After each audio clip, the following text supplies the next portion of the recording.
ব্যর্থতার বেড়াজাল থেকে বের হতে পারছে না জাতীয় ক্রিকেট দল। কয়েকদিন আগেও দলের ব্যর্থতার তর্জনী উঠেছে বোর্ডের দিকে। একটু পরিষ্কার করে বললে বলা যায়, বাংলাদেশের হার মানেই পাপন হাতুড়ু নান্নুদের দোষ ছিল। এখন তারা নেই, এবার দোষ কার? অভিযোগ কিংবা অজুহাতের তীর এখন কাদের দিকে যাবে? নাচতে না জানলে উঠান বাঁকা। বাংলায় বহুল প্রচলিত এই প্রবাদটি সদ্ব্যবহার করে আসছেন বাংলার টাইগাররা।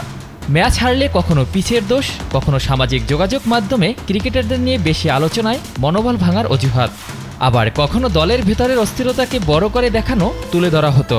অনেকে আবার এক ধাপ আগ বাড়িয়ে টিম ম্যানেজমেন্টের সিদ্ধান্তের দিকেও আঙ্গুল তুলতে দ্বিধাবোধ করেননি। আগের সবাই তো বাদ, এবার দক্ষিণ আফ্রিকা আর আফগানদের কাছে নাস্তানাবুদ হওয়ার পর দায় চাপবে কাদের ঘাড়ে? বিসিবির নতুন যুগে ঘরের মাঠে পটিয়াদের বিপক্ষে ডবল দোলাই হয়েছে টাইগাররা। 2 টেস্টের সেই সিরিজে নাকানি চুবানি খাওয়ার পর আফগানদের বিপক্ষে প্রিয় ফরম্যাট ওয়ানডেতেও ডবল ধোলাই লাল সবুজদের। সিরিজ নির্ধারণী শেষ ম্যাচে ছিল একাধিক ভুল সিদ্ধান্ত। ইনজুরিতে পড়া মুশফিক শান্তর কোনো বিকল্প ছিল না স্কোয়াডে। ইনফর্ম তাসকিনেরও জায়গা হয়নি মূল একাদশে। বলা হলো তারা ইনজুরিতে পড়েছেন, ক্রিকেটে এটা স্বাভাবিক ঘটনা। তবে প্রশ্ন হলো, বিকল্প যাদের নেওয়া হয়েছে তারা কি শান্ত, মুশফিক, তাসকিনের অভাব পূরণ করার মতো অভিজ্ঞ? এসব প্রশ্নের উত্তর কি এড়িয়ে যেতে পারে টিম ম্যানেজমেন্ট?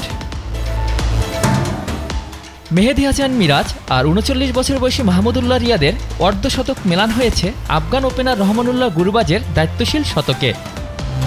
অথচ এই গুরবাজ সিরিজের প্রথম 2 ম্যাচে শুরুতেই কাটা পড়েন ঢাকা এক্সপ্রেস তাসকিনের গতিতে। তবে কি শেষ ওয়ানডেতে তাসকিন নেই বলে হুঙ্কার ছাড়লেন গুরবাজ? এ প্রশ্ন ক্রিকেট প্রেমীদের মনে ঘুরপাক খাচ্ছে। তাসকিনের জায়গায় দলে সুযোগ পাওয়া নাহিদ রানা বল করেছেন 151 কিলোমিটার গতিতে। প্রশংসা পেয়েছেন কিংবদন্তিদের। উইকেটও তুলে নিয়েছেন 2টা, কিন্তু কাজের কাজ কিছুই হয়নি। গুরবাজের অনবদ্য ব্যাটিংয়ের পর কাঠগড়ায় তাসকিন ড্রপের সিদ্ধান্তই বড় হয়ে দাঁড়িয়েছে।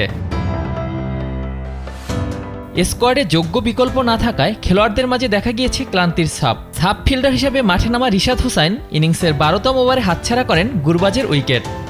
এছাড়াও ইনিংসের 22তম ওভারে মিরাজের 5ম বলে গুরবাজকে স্টাম্পিং করার সহজ সুযোগ মিস করেন জাকির আলী অনিক।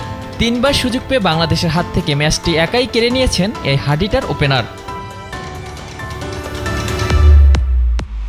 গত 2 সিরিজে বারবার প্রশ্নবিদ্ধ হয়েছে টিমের পরিকল্পনা আর ক্রিকেটারদের ব্যর্থতার হিসেব নিকেশ।